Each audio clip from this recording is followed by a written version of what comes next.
Hello, everybody. Hope you're receiving me loud and clear.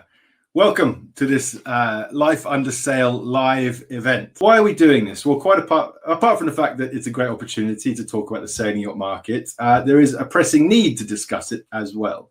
If you look on the next slide that's about to appear on your screen, this is the Global Order Book. The Global Order Book is a study that we do annually at Boat International. It tracks every single hull over 24 meters in build or ordered with at least a 10% deposit taken every single year.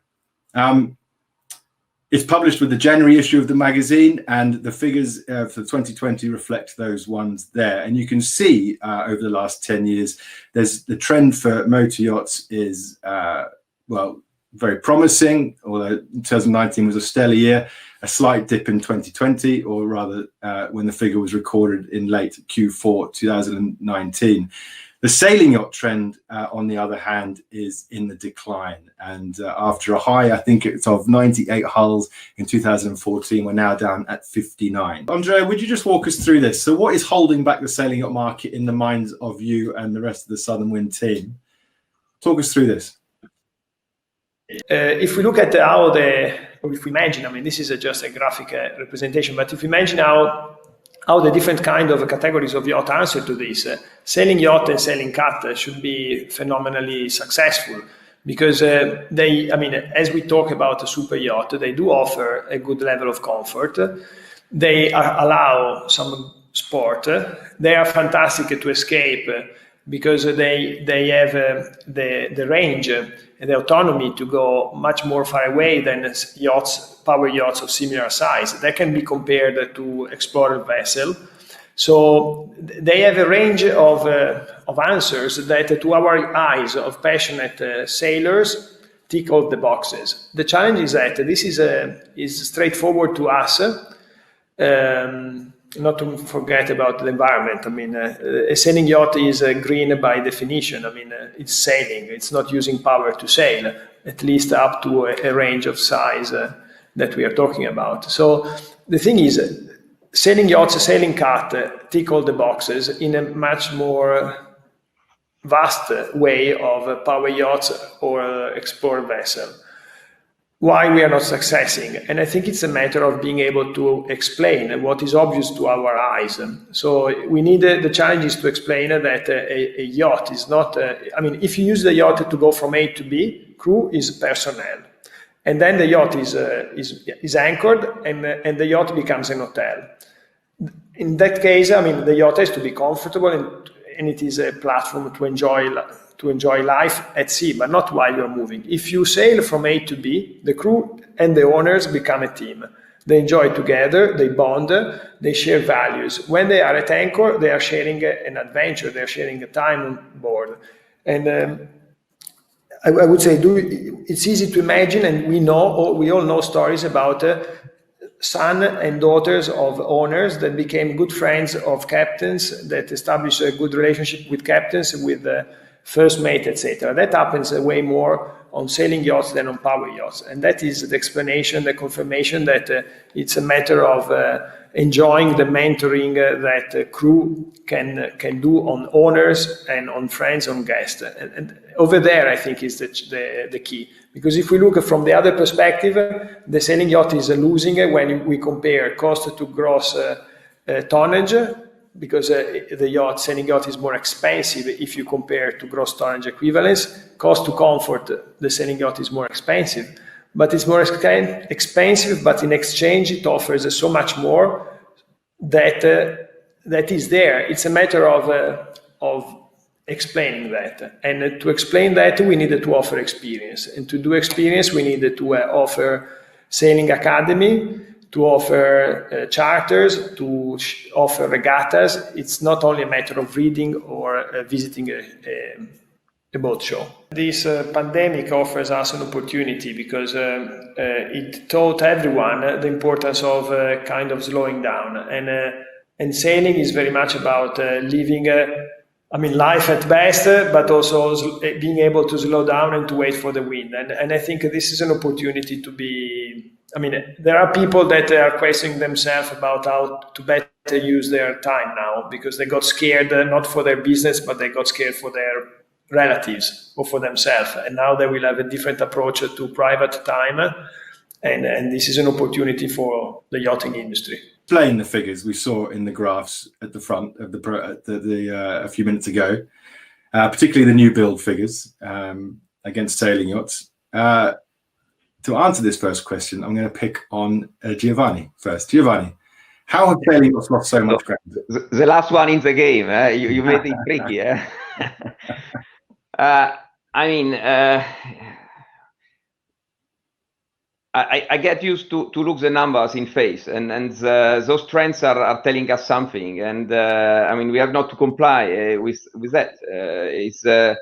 People probably like comfort, like speed, like to be very fast where they think to be now, and all of this is playing against sailing. On the other side, we know that there are tremendous values linked with sailing, and then it's up to us to rewind the market, to turn the curve. I mean, at the end, we should not complain, but study what are the needs today, not the needs of 50 years ago, and work on it and bring back our presence in the fantastic world of going to the sea.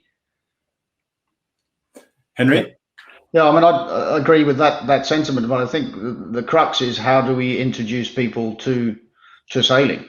When it comes to the powerboat market, I think we mentioned it briefly last year in November. The concept of a powerboat to your average person off the street is a lot more easily explained than the sailing yacht sector. For many years, we've been given the title, you know, it's a passion.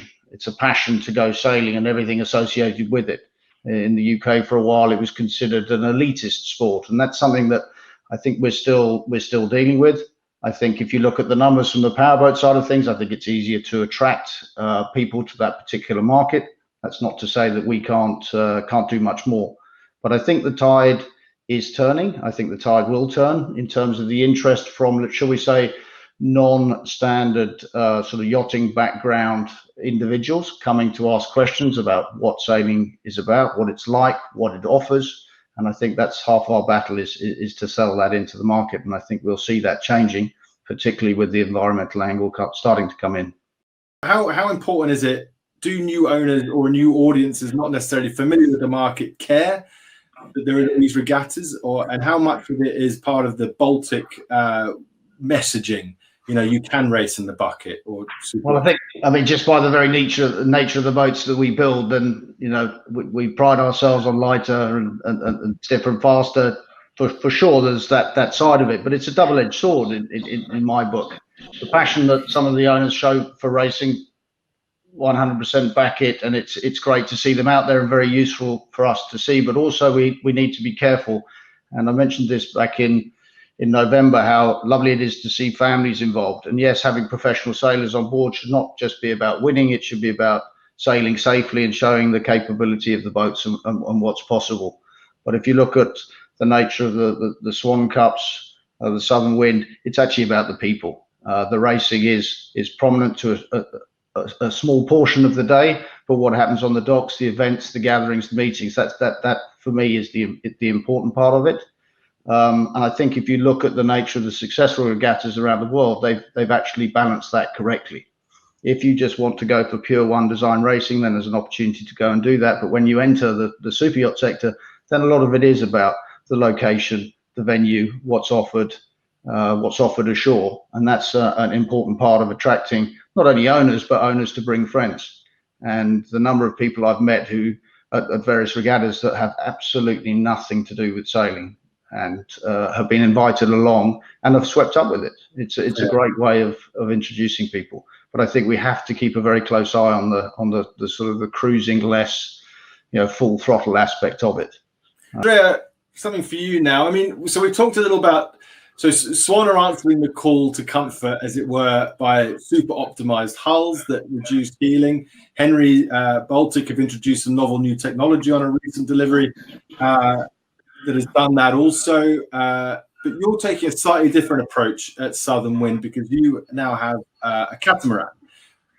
So the potential for catamarans in sailing haven't really had a moment, I think it's fair to say, but they seem to make a lot of sense for a lot of people. There are obviously some issues around berthing and marinas and what have you, but tell us why Southern Wind arrived at the catamaran as an opportunity for your company. Well, the catamaran for us is not, let's say, we are not neglecting our heritage, not at all. We think that the catamaran is an answer for part of the audience. It's not the ultimate answer, and that is it's important to keep in mind, because we are not, let's say, willing to change direction. We are just adding another option, and by adding another option, we are trying to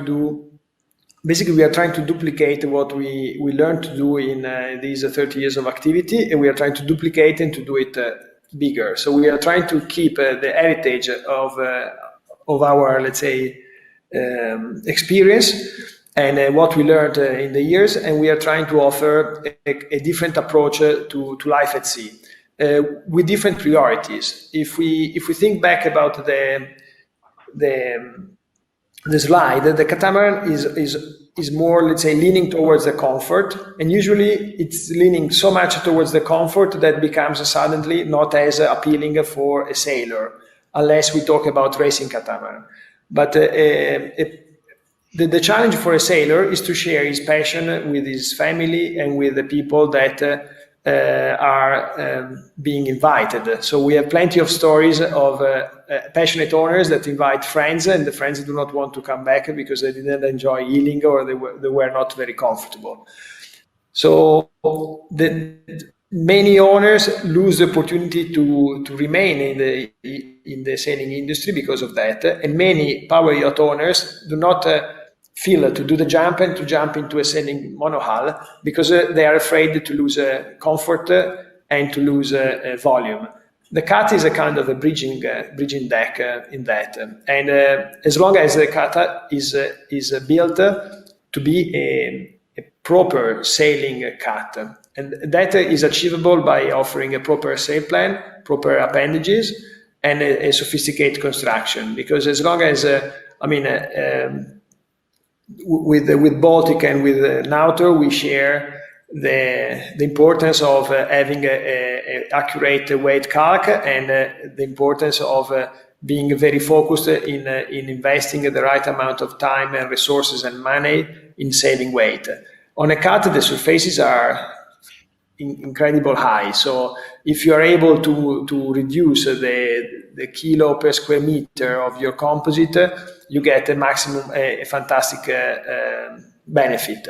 So our cat cannot be anything else than in carbon, and cannot offer anything else than the same kind of quality and style. And we feel like there is a gap in the market between the production cat and the custom. Not every owner is prepared to enjoy the adventure of building a custom. So I have a huge respect for Baltic and for the challenge they take on their shoulders when they engage with the custom construction. But same is true also for the owner, that is challenged with more responsibility in taking the decision. And when it comes to a big cat, there is less information available on the bookshelf for an owner that can take inspiration and do the cherry picking and find what he likes and what he doesn't like. So we decided to take the burden on us and to do a selection and to work on a versatile platform as a starting point. And we target the size as 90-footer because it's the maximum. We are playing on the centimeter. It's the maximum size where we can be within the 24-meter load line length.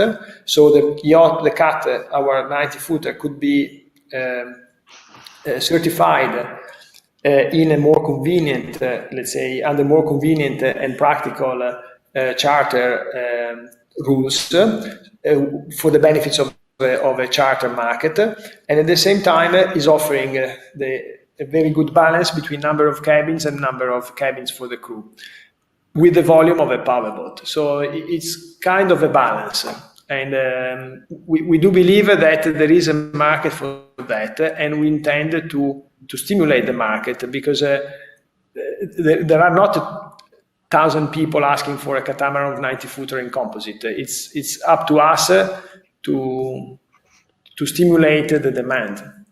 Do you think the global trend to environmental awareness, which should be owned by sailing, is actually being capitalized on better by motor yachts? Are they selling their eco-credentials better than the sailing yacht builders? I mean, probably they know that they are on the wrong side of the table, and then they focus more on it. We as always, when you are in your comfort zone, you are not focusing on it enough.